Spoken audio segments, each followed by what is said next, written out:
So Halloween 2018 around the corner, I thought I'd talk about the philosophy of Halloween, or at least my interpretation of it. And this is going to sound completely bonkers, but I think I'm onto something here. Now, of course, I'm only dealing with the first Halloween's lore, as with the new movie is dealing with as well, ignoring the second film, which, as we all know, shows that Laurie and Michael are brother and sister. That girl, that Strode girl, that's Michael Myers' sister. Giving it a family tie. Which, by the way, the family tie was rushed by Carpenter because he really didn't want to do a second one, but he's kind of forced to, and he just made up something. Kind of, I guess, give it a reason for Michael returning to Haddonfield. I will say that Michael is a lot more mysterious and a lot more incomprehensive. Michael, described by Dr. Loomis, as we all know...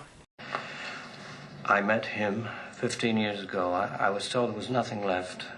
No reason, no conscience, no understanding, and even the most rudimentary sense of life or death, of good or evil, right or wrong. I met this 6-year-old child with this blank, pale, emotionless face and the blackest eyes, the devil's eyes. I think Michael is actually the manifestation of chaos, or the void, the chaos of the universe, completely incomprehensible. In Lovecraftian horror, there are things known as the Grey Ones, these giant hulking creatures that seem to only cause chaos to humans, but to them it could just be the order of things. Basically, Michael is the manifestation of this chaos. And his murders, his seemingly unknown reasons for why he is doing this, is because he's the manifestation of that chaos. Dr. Loomis is the manifestation of humanity's reaction, trying to understand it, trying to label it, trying to put an answer to it. And of course, we always come to it being evil, coldless, amoral, simple chaos that, as Loomis comes to find out, must be destroyed. And in Loomis's terms, he describes it as evil. I spent 8 years trying to reach him, and then another 7 trying to keep him locked up because I realized that what was living behind that boy's eyes was purely and simply evil. And of course, Michael Myers, his name in the first movie is the Shape. He is formless chaos inhabited in a man, a shape. Michael Myers' background in the first one is that he is a completely normal child with no seemingly reason to begin a violent behavior.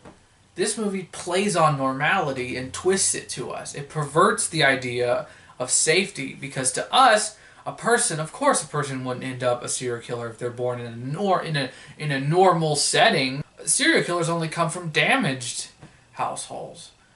But it plays with this. It says, no, evil can come from anything. Chaos can be born from even the most normative of standards. It doesn't have to play by your comprehension. Now, the Rob Zombie movie, it plays by this concept and says, no, evil just comes from having a redneck family. Jesus Christ, Ronnie, you know I have to fucking work tonight. Somebody around here's got to make some money. I'm all broken up here, bitch. I can't work. Yeah, and whose fault is that? Fuck you. Oh my God, you're pathetic. You know that new waitress over at the bingo lounge? She can give me the freaky eye. Oh, the whore with the big tits hanging down to her knees? Maybe I'll choke the chicken, purge my snorkel all over them flappy ass tits. Good, we'll have a good fucking time. I will. I hope she likes cripples. Bitch, I will crawl over there and I will skull fuck the shit out of you. Oh, I'll get the crutches for you.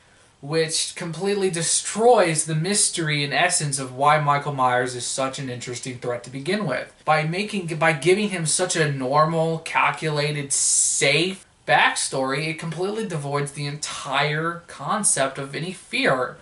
And as I would describe fear, is perverting safety. Of course, oh, Michael's a serial killer because his dad and mother were abusive and shit, so he's murderous because of that. That's not scary. That just confirms the bias we already have, as opposed to the original Halloween where Michael lives in middle America suburbia and for no reason decides to go killing people. And Loomis only comes to the conclusion that Michael is just has this darkness within his soul, or actually has no soul. That is my interpretation of the original Halloween, and why I think it is the best in the series for holding such a Lovecraftian type story. Now, we could all bitch about the third one, but I think we should really bitch about the Rob Zombie version that completely destroys this great